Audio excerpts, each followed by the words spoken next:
Hi everyone, today's unboxing is Arkham Noir, a solitaire game for just one player. So opening it up, we have some rules, we have some cards. I think this video is going to be quite a short one. There's 50 clue cards, they're all for case number 1. So these are different, obviously different objects, different people, different clues. There's one professional contact card. We have 6 victim cards. They look like those. Just show you a bit clearer.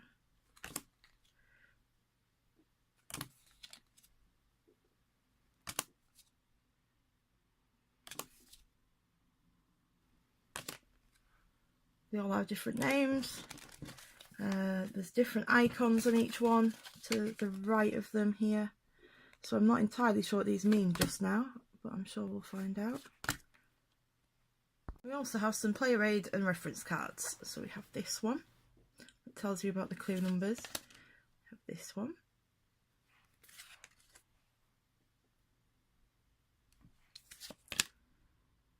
We've got a turn summary, which is always handy in games like this where there's quite a lot to focus on.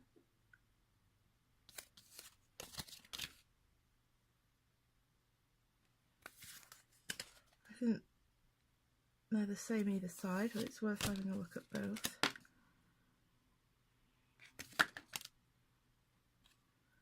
Got that. Again, same on the other side. And the last one. Okay, so I'll read to you the introduction. And it goes, Walpurgis Night, May's Eve, is always a nightmare in witch-haunted Arkham. There are bad doings, and a child or two frequently goes missing. This year, Miskatonic University students engaged in occult studies have been turning up dead. Arkham Police, in deference to your unusual expertise, have asked for your help to get to the root of the matter. Time is of the essence. After Walpurgis Night, the trail will go cold and the culprits will retreat to the shadows until the next witch's Sabbath, when the next cycle of deaths will begin. As private investigator Howard Lovecraft, you will investigate events based on the stories The Dreams in the Witch House, 1933, The Thing on the Doorstep, 1933, and The Unnameable, 1923. The objective of the game is to score 5 different types of clue cards with the puzzle attribute before the game ends. Okay, so this handy little sheet here tells you all about the different types of clues. I'll just leave that there for a moment so you can have a good look. Okay, so this is how it should look set up. You have the different reference cards in different places. So you have the discard stack one, which I believe is reference card 3 to the far left. You have reference card number 2, the big picture one at the top, and you should leave a gap here.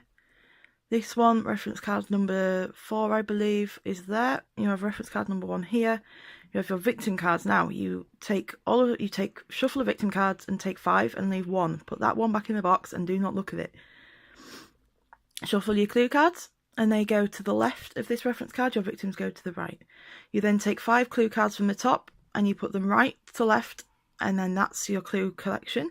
You then take 3 clue cards for your hand. You have your professional contact card here, and you have your reference cards here. The thing I missed out was that you need to take 2 victim cards, and these are your open cases, and they go underneath your clue cards like that, like so.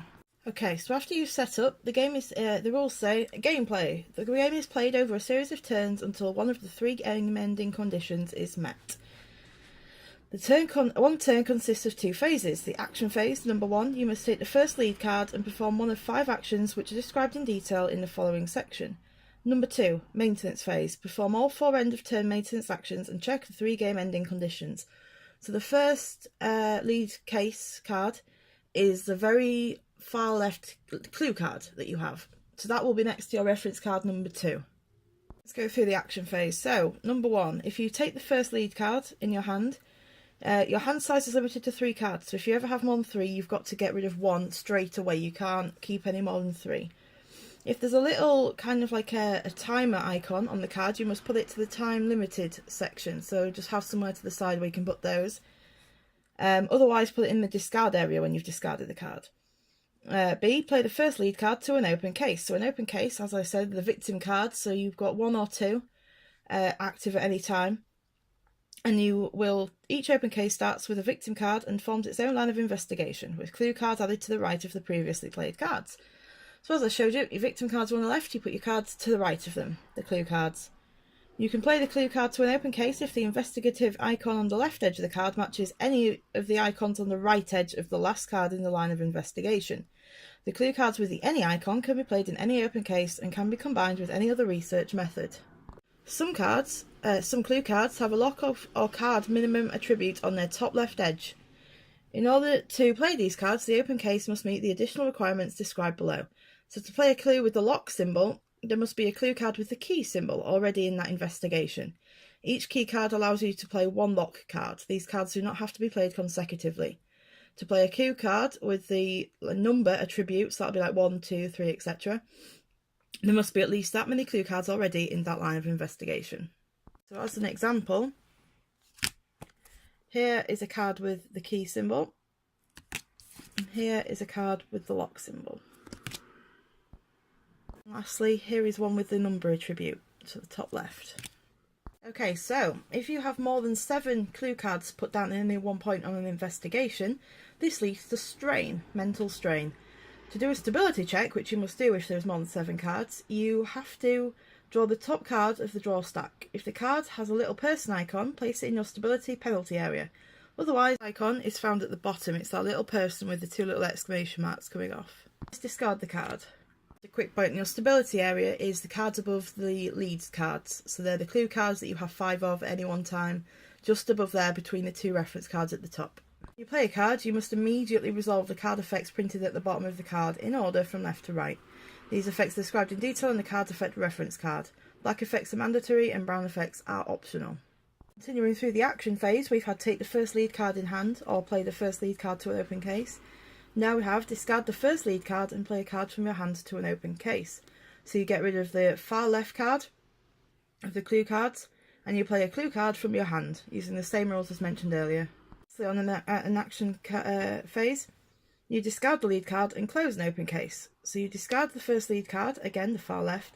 An open case can be closed if its line of investigation consists of at least 5 different types of clue cards and the victim card does not count as a clue card. You can score any clue cards with a puzzle little symbol, like a jigsaw piece, attribute in that case if, when these are removed, there are still at least 5 different types of clue cards remaining in the case. Place the scored clue cards in the big picture area and all of the cards from the closed case in your closed cases area. Reference card 3 mentions the closed cases area. This is reference card number 3 that was just mentioned. Sorry, my camera's decided to go out of focus. There we go. So this is reference card number 3 and you put your closed cases above this card. Now this is far left, just above the clue cards. Okay, so sorry, I missed one action out from the action phase.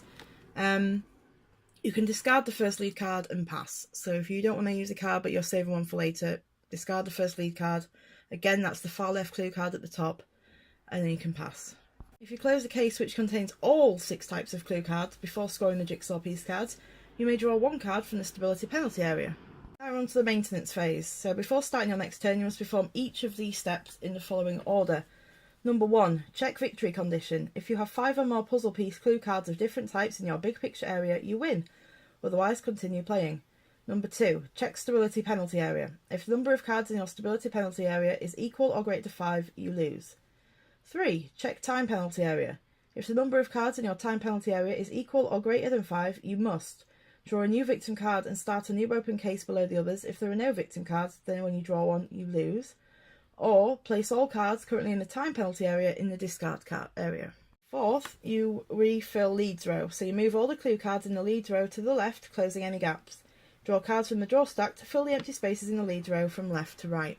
At any point during the game, if you must draw a card from the draw stack but find it empty, you must draw a new victim card and start a new open case below the others. If there are no victim cards when you must draw one, you lose.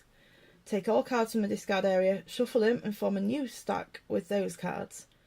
And draw the necessary cards and continue with your turn. This is the professional contact card. It has 2 different sides, a key and an exchange symbol. I'll talk about what this card does. Professional contact card. At any time during the game as a free action, you can use this card and the effect listed on either side of the contact. You then remove the card from the game once you've used it. So this is a one-use card. Side number 1 is the key, which we just saw. You play a clue card with the lock attribute as if you had a card with the key attribute in that open case. Basically, it's a free key for whichever lock you have. Number 2, the second side, which is exchange. You exchange a card from your hand with a card from the time penalty area or the stability penalty area. The game ends when any of these following conditions are met. The number of jigsaw piece clue cards of different types in your big picture area is at least 5 during your maintenance phase. You win. The number of clue cards in your stability penalty area is equal to or greater than 5 during your maintenance phase. You lose. There are no victim cards remaining, but you must draw one. You lose. There are different settings that you can do to change the difficulty level of the game, so each of these settings can be changed independently of the others. The rules assume the default setting for each of these options, and you can adjust the rules to reflect the new settings when playing. So option number 1, the victory condition. Adjust by using the reverse of the reference card number 3 during setup. So, if you need 5 jigsaw pieces, that's difficult, default and easy. If you use 6 different clue card types, which is what you need to get to win, that's difficult. The little jigsaw pieces that I said. Option number 2, the number of victim cards you adjust during setup and step B. So 4 different victim cards is difficult, 5 is default, and 6 is easy. So this gives you a bit of extra time in the game, basically, because obviously if you run out of victim cards, you lose. So 4 gives you less chances, 6 gives you a lot more. And option 3, stability and time limits. You can adjust this by using the reverse of the reference card 4 during setup. Limits of 5, default and difficult, and limits of 6, easy. Just a quick clarification, when I'm talking about jigsaw pieces or clue pieces, this is what I mean, that little symbol on the top right, that jigsaw piece there. Okay, so this is an example of a game after quite a few turns. So we have our clue cards that have been changing, we have our discard pile, we have our victim cards here and here, we have the clue cards that match each other, so just to give you a better idea, the eye matches the eye and the butt match the any, eye and the butt match the eye and the person matches the eye. So you've got to match each symbol before you can play it, and these symbols on top are what you're after to win the game. You need 5 different ones if you're playing the default game. So there is like a person, like a Fed, a fingerprint, a house, a skull, a book, and a terror symbol, we'll say, if we're going by Arkham Horror standards. Obviously they probably have got proper names and they've completely butchered that, but you get the message.